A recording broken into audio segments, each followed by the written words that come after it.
হরে কৃষ্ণ। সুধী ভক্তবৃন্দ,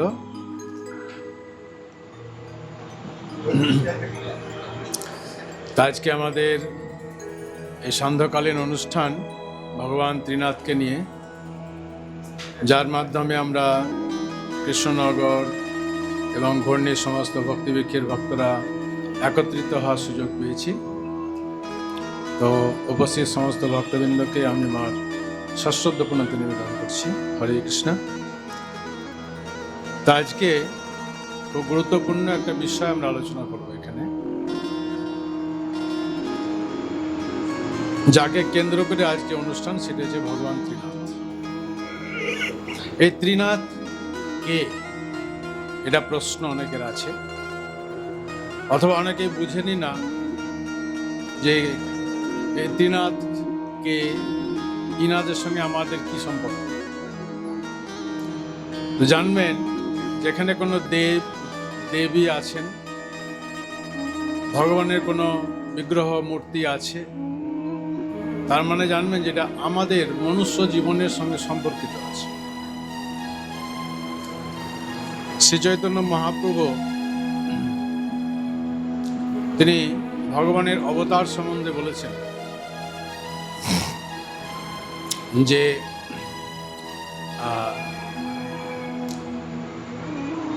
সৃষ্টি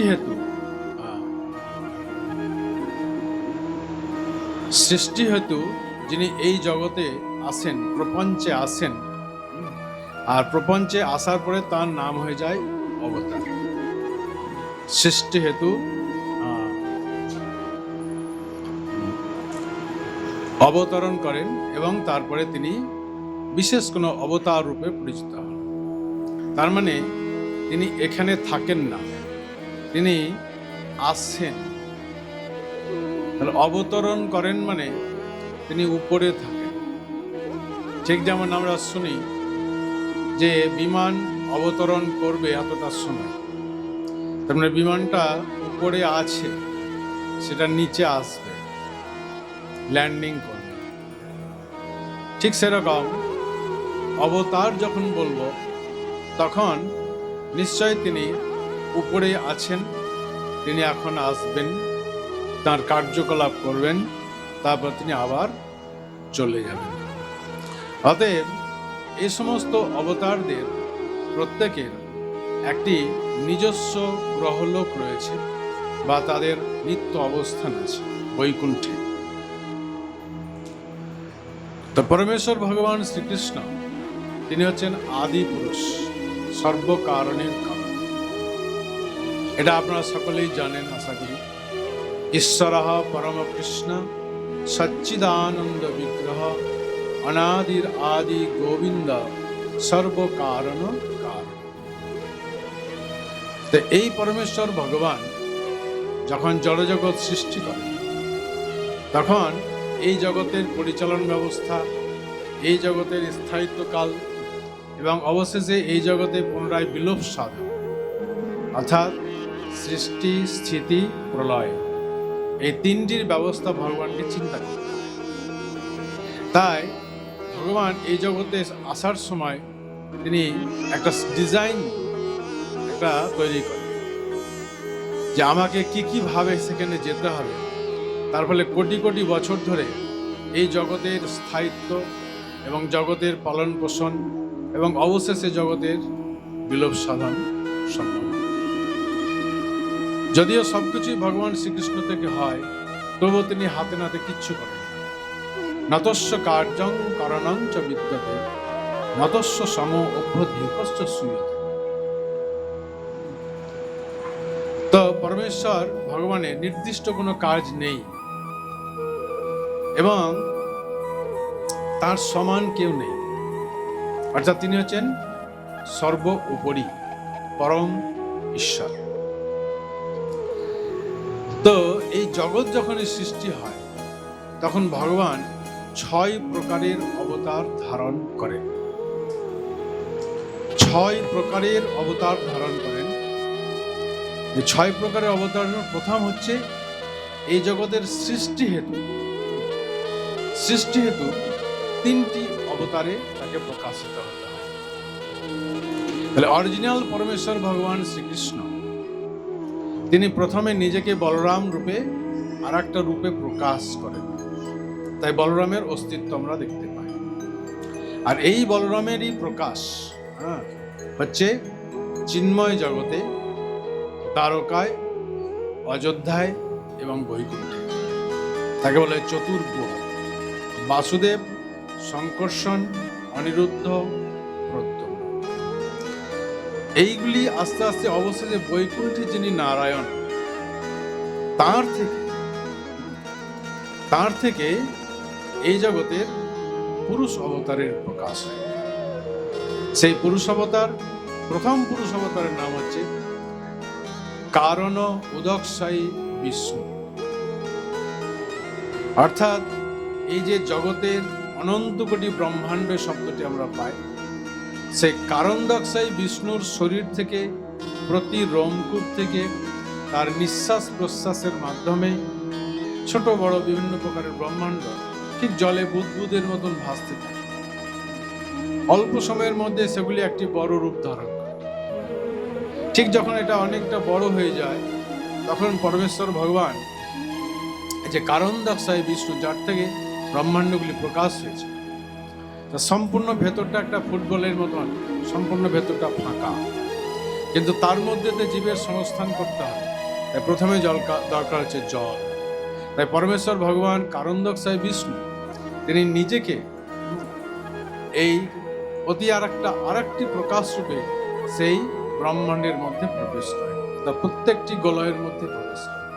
সেখানে গিয়ে তার নিজের শরীর থেকে জল নির্গত করে সেই ব্রহ্মাণ্ডের 50% তিনি পূর্ণ করেন। তারপর তিনি আবার উদকশায়ী হয়ে গেলেন। নিজের শরীরের থেকে জল প্রকাশ করে সেই জলে তিনি আবার নিজে শুয়ে পড়লেন।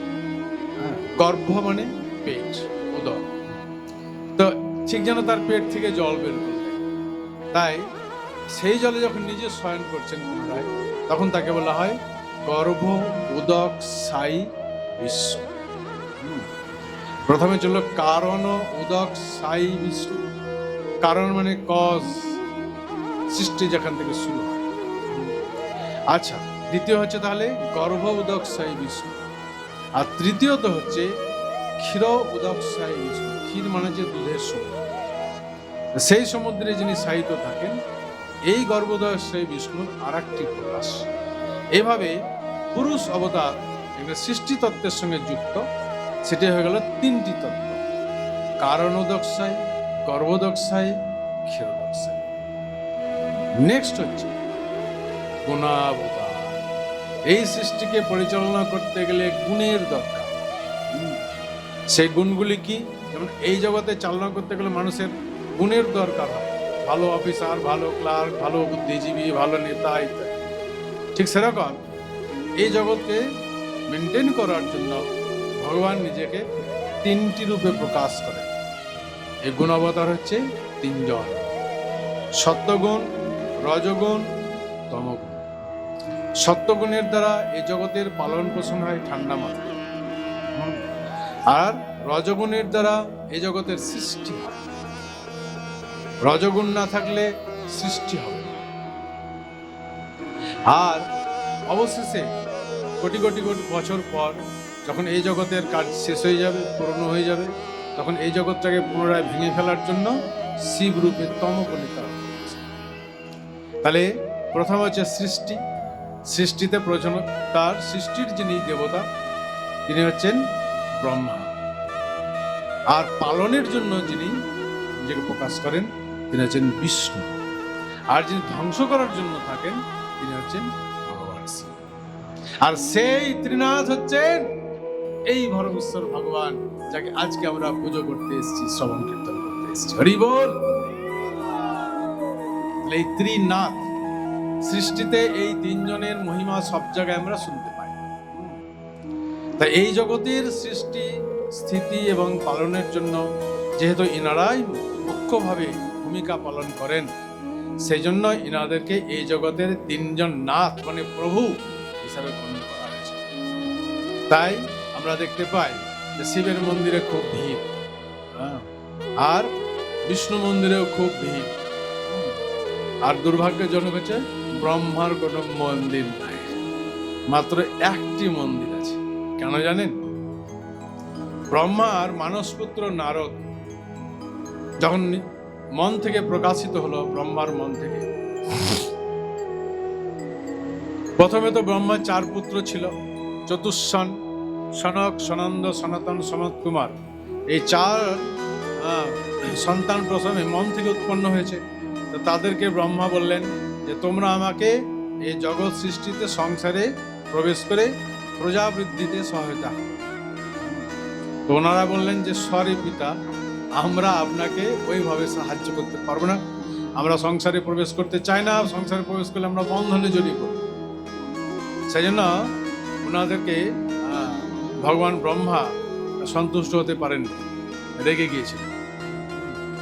তো সেই জন্য তারা ওই পিতার থেকে একটু অবাধ্য হয়ে থাকলেন। কিন্তু পিতা চিন্তা করলেন, তাই তো, ওরা যদি মুক্ত পুরুষ থাকতে চায়, আমি কেন ওদেরকে জোর করে সংসারের মধ্যে ঢুকাবো? তো তখন তিনি সেইভাবে আবার সন্তুষ্ট হলেন। তাহলে ঠিক আছে, আমার প্রথম যে পদক্ষেপ সেটা তো ব্যর্থ হয়ে গেল, কিন্তু দ্বিতীয় পদক্ষেপ হচ্ছে এই মন থেকে 10 পুত্র উৎপন্ন, তার মধ্যে নারদ হচ্ছে একজন। তো নারদকে যখন ভগবান বললেন, ব্রহ্মা বললেন, তখন নারদ বললেন, পিতা আমি সংসারে প্রবেশ করব না। তখন দুজনের মধ্যে রাগারাগি হল। তুমি, তোমাকে আমি অভিশাপ দিচ্ছি, তুমি আমার কথা অমান্য করলে তুমি এক জায়গায় কোথাও দাঁড়াতে পারবে না, হ্যাঁ, তোমাকে ছুটে বেড়াতে হবে সারা ব্রহ্মাণ্ডে। তো পিতার অভিশাপ মাথায় নিলেন, তাই তিনি নারদ হয়ে ভগবানের নাম করে ঘুরে বেড়াচ্ছেন। নির্দিষ্ট কোনো মঠ মন্দির কিছু নেই। আর নারদ মুনি বললেন, হ্যাঁ, তুমি সৃষ্টিকর্তা হলেও তোমাকে পুজো করার জন্য কোনো লোকে পুজো টুজো করবে না, তোমার মন্দির টন্দির কিছু থাকবে না। তো এই জন্য তার কোনো মন্দির আমরা কোথাও দেখতে পাই, যে ব্রহ্মার মন্দির দেখতে পেয়েছেন কোথাও? ব্রহ্মার মন্দির আছে? ব্রহ্মার কোনো মন্দির নেই। কিন্তু ব্রহ্মা যে জায়গাটায় বসে এই ব্রহ্মাণ্ডটিকে ঠিক মানে সেন্ট্রালাইজ করে চালানোর জন্য যে জায়গায় পয়েন্টিং করেছিলেন, সেই জায়গাটা হচ্ছে পুষ্কর তীর্থ। সেই পুষ্কর তীর্থে ব্রহ্মা সবসময় থাকে, তাই ওখানে একমাত্র মন্দির আছে, এবং সেই মন্দির একবার দেখার মতো। কেউ গিয়েছেন নিশ্চয়ই। নিচে বিশাল সরোবর, আর সিঁড়ি দিয়ে বেয়ে উঠতে উঠতে সে একদম মানে অনেক ডিজাইনের মন্দির, বিশাল উঁচু, একমাত্র জায়গা। তো এই 3 জন সৃষ্টি হেতু প্রপঞ্চে অবতার নাম ধারণ করেছে। এখন এই 3 জনের যে ভূমিকা, তো বহু লীলা এনাদের সম্বন্ধে রয়েছে। তো এনারা সকলে পরমেশ্বর ভগবানের আজ্ঞাবাহী দাস। তাহলে যদি অবতার সূত্রে দেখি, তাহলে এনারা হচ্ছেন গুণাবতার। তাহলে সত্য, রজ এবং তমগুণ। এখন এই 3 জন এই জগতে বহুদিন ধরে মানুষের দ্বারা পূজিত হচ্ছেন। এদিকে বনের মধ্যে অত্রি এবং অনুস্বা, ঋষি অত্রি অত্যন্ত পাওয়ারফুল, সদ্গুণের দ্বারা বিভূষিত, এবং তার পত্নী হচ্ছেন অনুস্বা। অশ্বা মানে অশ্বা মানে হচ্ছে বিদ্বেষ, আর অন মানে হচ্ছে না সূচক, যার মধ্যে কোনো বিদ্বেষ কোনোদিন থাকে না, তার নাম হচ্ছে অনুস্বা। আর সেই ব্যক্তিত্ব স্ত্রীটি হচ্ছেন এই অত্রিমণির পত্নী। তাহলে এক তো ঋষিমণি সত্যগুণী থাকেন, আর এ যে অশ্বা মানে অত্যন্ত পবিত্র রমণী। এই অনুস্বা তিনি এই ব্রহ্মা বিষ্ণু মহেশ্বরকে একবার অনুরোধ করেছিলেন যে দয়া করে আপনারা আমাকে পুত্রত্বে মানে আপনারা আমার পুত্র হয়ে আসুন। তখন এই তিনজন, যদি আপনারা আমাকে কোনো বর দিতে চান, যদি আপনারা আমাকে আমার প্রতি সন্তুষ্ট হয়ে থাকেন, তারা পুজো করতেন, তাহলে দয়া করে আপনারা তিনজনে একসঙ্গে একটি রূপ ধারণ করে আমার পুত্র রূপে আবির্ভূত হন। এদিকে অত্রি মুনিরও একই বাসনা, যে হে প্রভু, দয়া করে আপনারা আমার পুত্র রূপে আসুন। ভগবান তাদের এই প্রার্থনা স্বীকার করেছিলেন এবং ভগবান তখন বলেছিলেন যে আমি আমাকে তোমার পুত্র রূপে তোমাকে দান করলাম। এরকম ভাবে এত সুন্দর মহান বৈষ্ণবী তাদের পুত্র রূপে আসার জন্য ভগবান নিজে চিন্তা করছেন। এখানে কিছুদিন আগে আমরা দেখতে পেয়েছি যে স্বয়ম্ভুব মনুর কন্যা হচ্ছেন দেবাহুতি, আর এই দেবাহুতির সঙ্গে পরিণয় হচ্ছে কর্দম ঋষির। যে কর্দম ঋষি একবার তপস্যায় বসলে বছর কেটে যায়, সেই কর্দম ঋষি তপস্যা করতে করতে তার একটা ইচ্ছা হয়েছে যে গৃহস্থ জীবনটা কেমন আমি একটু দেখতে চাই। তো ভগবান ব্রহ্মা তার বাসনাটা জেনেছিলেন, আর এদিকে যখন স্বয়ম্ভুব মনু এবং শতরূপা একজন ব্রহ্মার আর দুই মানস কন্যা এবং পুত্র, তো তাদের থেকে যে সন্তান হয়েছিল 3 কন্যা এবং 2 পুত্র, উত্তানপাদ এবং প্রিয়ব্রত 2 পুত্র, এবং আকুতি, প্রসূতি এবং দেবাহুতি এই 3 জন কন্যা ছিল। তো মনু কন্যা মানে সেই সময় ব্রহ্মাণ্ডের মধ্যে প্রথম রাজকন্যা, তো তাদের বিবাহ, তাদের মধ্যে একজনের বিবাহ হবার সঙ্গে এই কর্দম ঋষির সঙ্গে, যার কোন রকম বাড়ি ঘর কিচ্ছু নেই। এর একটা আশ্চর্য ব্যাপার। তো ভগবান এই ঋষির তপস্যায় সন্তুষ্ট হয়ে তিনি নিজে তার পুত্র রূপে আসতে ইচ্ছা করেছিলেন, এবং তাই এই কর্দম মুনি এবং দেবাহুতির পুত্র রূপে ভগবান কপিল দেব এসেছেন। এখানে আমরা ভাগবত ক্লাসে একটা জিনিস শুনতে পেয়েছি যে আমাদের কৃষ্ণ ভাবনাময় গৃহস্থদের এমনভাবে ভক্তিভাবে নিবিষ্ট থাকা উচিত, এতটাই পবিত্রতা মেনটেন করা উচিত, যাতে করে ভগবান তাদের সন্তান রূপে আসতে চান।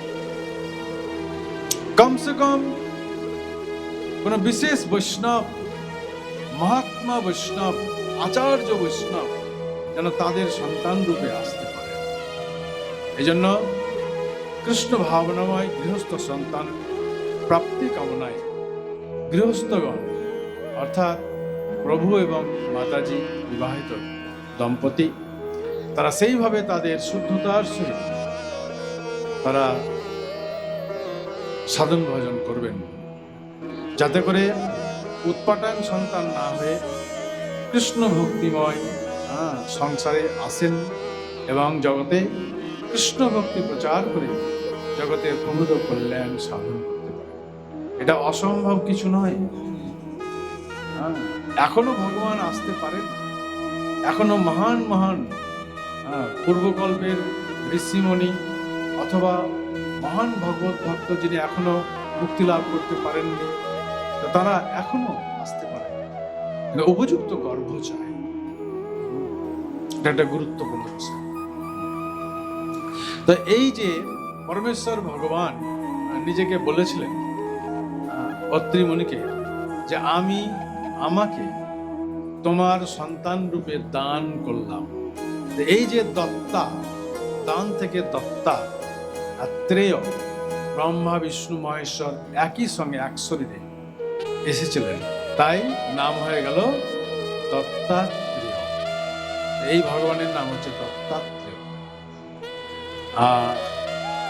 আর যেহেতু এই তিনজনের বাস্তবিক ব্যবহারিক মূর্তি হচ্ছে ব্রহ্মা বিষ্ণু এবং মহেশ, যারা জগতের সৃষ্টিতে সাহায্য করছেন ভগবানকে, তো তারা রয়েছেন, তাই ইনারা হয়ে গেলেন ত্রিনাথ। তো আপনারা খুব ভাগ্যবান যে এই ত্রিনাথের আরাধনা করেন, এরকম একটি পরিবারে জন্মগ্রহণ করেছেন। এই ত্রিনাথ হচ্ছেন পরমেশ্বর ভগবানের পরম বৈষ্ণব। এই পরম বৈষ্ণব তিনজন, তাদের মধ্যে যিনি বিষ্ণু, তিনি হচ্ছেন শ্রীকৃষ্ণের অংশের অংশের অংশের অংশের অংশ প্রকাশ। তো এরকম ভাবে মহেশ অর্থাৎ শিবজি, তিনি হচ্ছেন বৈষ্ণব শ্রেষ্ঠ। বৈষ্ণবানাম যথা শম্ভু। যদি এই জড়জগতের মধ্যে শ্রেষ্ঠ বৈষ্ণব কাউকে দেখতে চান, তাহলে তিনি হচ্ছেন শম্ভু, যিনি জড়জগতের কোন রকম প্রলোভনের দ্বারা বিচলিত হন না।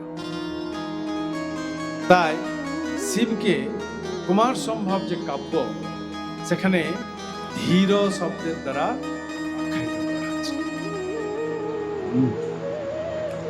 আর ব্রহ্মা তিনি সবসময় তার চারটি মুখে তিনি কি করছেন? তিনি কৃষ্ণ কৃষ্ণ নাম জপ কীর্তন করছেন। আর মহাদেব পঞ্চমুখী, তিনি হরিনাম করছেন। একটা কীর্তন আছে না, সকলে আমার সঙ্গে হাততালি দিয়ে বলবেন, আমি তো শিল্পী নই, সব শিল্পীরা রেস্ট নিচ্ছে। এখন আমাদের পদ্ধতিটা কি? মহাপ্রভুর মতন, দশে বাজে মিলি সবে ধারেতে বসিয়া কীর্তন করো সবে। ব্রহ্মা বলে চতুর্মুখে কৃষ্ণ কৃষ্ণ হরে হরে, মহাদেব পঞ্চমুখে রাম রাম হরে হরে।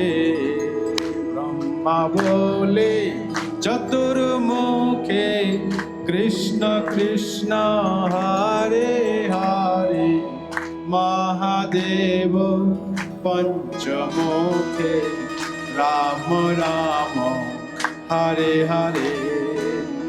হরে কৃষ্ণ কৃষ্ণ কৃষ্ণ হরে হরে, হরে রাম রাম রাম হরে হরে। হরে কৃষ্ণ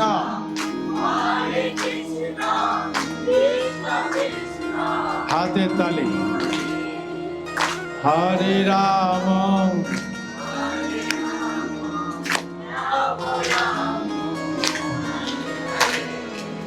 হরে কৃষ্ণ। এই তিনজনেই পরমেশ্বর ভগবানের সেবা, পরমেশ্বর ভগবানের নাম, পরমেশ্বর ভগবানের দর্শন লাভের জন্য সর্বদা ব্যাকুলিত। কিন্তু ভগবানের সেবা করছেন মানে বুঝতে পারছেন, আমরা তো একটু ফাঁকি দেওয়ার জন্য সবসময় তৎপর, কিন্তু ভগবানের ডাইরেক্ট আদেশে যারা সেবা করেন, তাদের কাছে ভগবানের সেবার গুরুত্বটা সবচাইতে বেশি। ভগবানকে দেখার গুরুত্ব থেকেও ভগবানের সেবা করাটা সবচাইতে বেশি গুরুত্বপূর্ণ। কেননা যদি দায়িত্ব পালন করা হয়, তাহলে সেই প্রভু আবার খুব সন্তুষ্ট, তাই না? এই জন্য সে হচ্ছে বড় ভক্ত, যে ভগবানকে দেখার থেকেও সেবাতে বেশি মনোনিবেশ করে, তার প্রতি ভগবানও খুব সন্তুষ্ট হয়। সেই জন্য আমরা জানি, ছিল ভক্তি সিদ্ধান্ত সরস্বতী ঠাকুর এক জায়গায় বলেছেন, don't try to see God, but do something for his pleasure, so that God can come to see you. পরমেশ্বর ভগবানকে দেখার চেষ্টা করো না, তুমি এমন কিছু যোগ্যতা সম্পন্ন নও ভগবানকে তুমি দেখতে পারো, কিন্তু তুমি যদি এমন মনোভাব নিয়ে সেবা করো পরমেশ্বর ভগবানের, তাহলে ভগবান সন্তুষ্ট হলে তিনি নিজে আসবেন তোমাকে দেখতে। কে সেই ভগবান? এটি আমাদের গুরুদেবদের নির্দেশ। হ্যাঁ, ওই গুরু মহারাজের কাছে গিয়ে কাক ঘেঁষে বসবে, একটা ছবি উঠবে, তার জন্য ছটফট করছি আমরা সবাই। এটা থাকা উচিত নয়, কিন্তু তথাপি দেখা যায় যে গুরুদেবের সঙ্গে সব কথা শুনছে, পাশে কথা বলছেন, হ্যাঁ কাছাকাছি আছে, আরাম হয়েছে, আমাকে দিয়েছে রান্না, আমার না হলো দেখা, না হলো শোনা, আমার কি সব এসব করে লাভ নাই।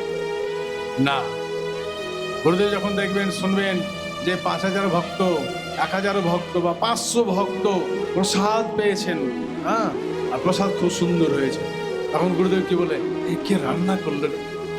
হ্যাঁ, তখন কি বলবে যে ওভারঅল ইনচার্জ, সে বলবে অমুক জন, অমুক মাতাজি, অমুক প্রবীণার সেবার দায়িত্ব ছিলেন, রান্নার দায়িত্ব ছিলেন। বাহ, ফার্স্ট ক্লাস, হ্যাঁ, ভেরি নাইস, খুব শুদ্ধতা আছে ওদের, তার জন্য রান্না শুরু। এইটা প্লিজিং হয়ে গেল, আপনি তার কৃপা পেয়ে গেলেন, কিন্তু কাছে ঘেঁষাঘেঁষি করলাম, সেবা করলাম না, এতে কোনো দৃষ্টিপাত। সেই জন্য সেবাটা হচ্ছে সবচেয়ে বড় গুরুত্বপূর্ণ বিষয়। এই যে দত্তাত্রেয়, এই দত্তাত্রেয়ের কাহিনী শ্রীমদ্ ভাগবতমের 11 স্কন্ধে রয়েছে। এখানে দত্তাত্রেয়কে একজন অবধূত বলে সম্বোধন করা হয়েছে। পরমেশ্বর ভগবান শ্রীকৃষ্ণের অবতার সম্বন্ধে যখন বলা হয়েছে, তখন শ্রীমদ্ ভাগবতমের প্রথম স্কন্ধের প্রথম দিকে, প্রথম স্কন্ধের প্রথম অধ্যায়ের খুব সম্ভব 11 কি 13 নম্বর শ্লোকে ষষ্ঠম অবতারে পরমেশ্বর ভগবান তিনি দত্তাত্রেয় রূপে আবির্ভূত হয়েছিলেন। আর শ্রীমদ্ ভাগবতমের খুব সম্ভব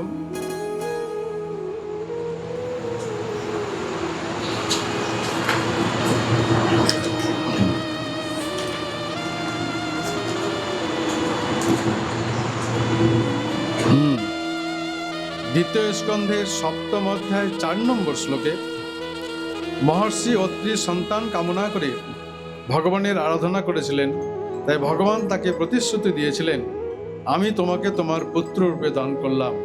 তাই ভগবানের এই লীলায় তার নাম হয় দত্তাত্রেয়। এখন এই দত্তাত্রেয়ের পরবর্তী জীবনে তিনি অত্যন্ত সুন্দর শরীর, কিন্তু গৃহে তিনি থাকলেন না। তিনি কি করলেন না, অবধূতের মতন, অবধূত মানে যার কোনো নির্দিষ্ট পরিচয় থাকে না, কি খায়, কি বেশ পরে, কোথায় থাকে, কোনো পরিচয় থাকে না, লোকে তাকে মহাত্মা বলে চিনতেও পারে না। তো এরকম ধরনের এই অবধূত রূপে তিনি বহু জায়গায় বিচরণ করতে লাগলেন। ঠিক যেমন আমরা আগে শুনেছি ঋষভদেব অবধূত রূপে বিচরণ করেছিলেন, তাই মানুষরা তাকে ভগবানের অবতার বলে বুঝতে পারেনি। তো এই যে দত্তাত্রেয় রূপে, অবধূত রূপে যে বিচরণ, সেই সময়ে ভগবান শ্রীকৃষ্ণের যে বংশের নাম যদু বংশ, তো এই যদু বংশের যিনি নাথ যদু, তিনি একসময় দেখছেন যে একজন হৃষ্টপুষ্ট নাদুষ্ণ, অত্যন্ত সুন্দর তার রূপ এবং তার বিচরণ, গমন, তার হাবভাব, এটা অত্যন্ত সাবলীল এবং অত্যন্ত বুদ্ধিমত্তা সম্পন্ন। জগতের কত রকমের বৈচিত্র্য রয়েছে, খারাপ রয়েছে, ভালো রয়েছে, তিনি কোনো কিছুর দ্বারা প্রভাবিত হচ্ছেন না। এইভাবে দেখতে দেখতে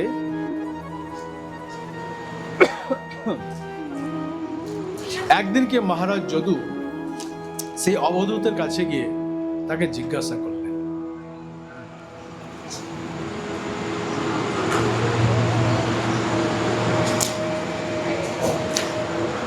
যে আপনি কে, আপনি কিভাবে বিচরণ করছেন, যে আপনার মধ্যে একটা অত্যন্ত সুন্দর গতিশীলতা,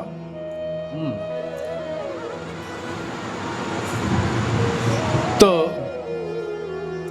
আপনি এত সুন্দরভাবে সমাজে চলছেন, যাতে করে আপনার কোনো রকম প্রয়োজনীয়তার উপর আপনি নির্ভরশীল নন, অথচ আপনার গতি অত্যন্ত সুন্দর, আপনি কোনো কিছুর দ্বারা আবদ্ধ নন। তখন এই অবধূত ব্রাহ্মণ তিনি মহারাজ যদুকে একটি কাহিনী শুনিয়েছেন,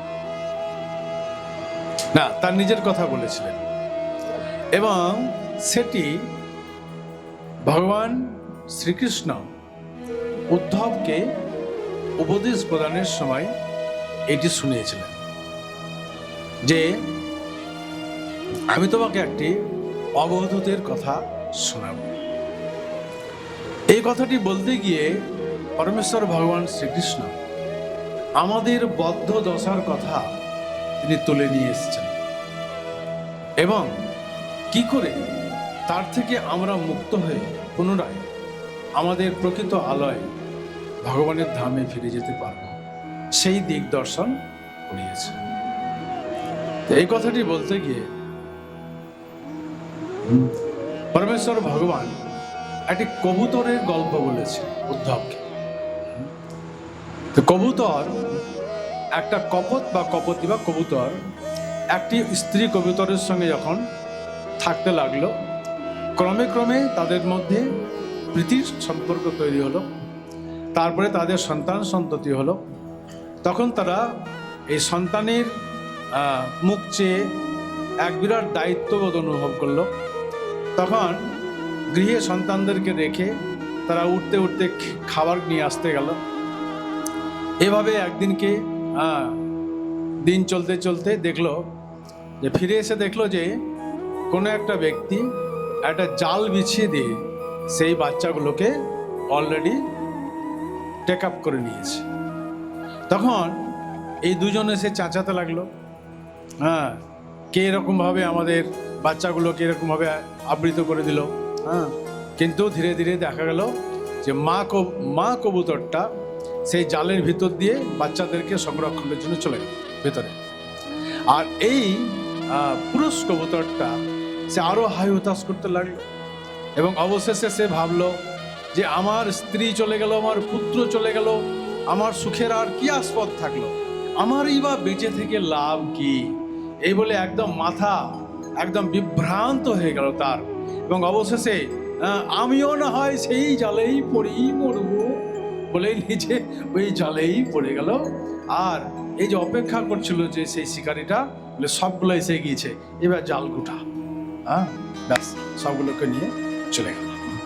তো ভগবান এখানে বলছেন যে কোনো কিছুর প্রতি অতিরিক্ত স্নেহ বা আসক্ত হওয়া উচিত নয়, যদিও আপনি তার উপকার করতে যাচ্ছেন।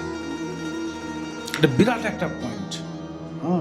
কেননা এই জগতের স্নেহ যে কাউকে আটকে দিতে পারে।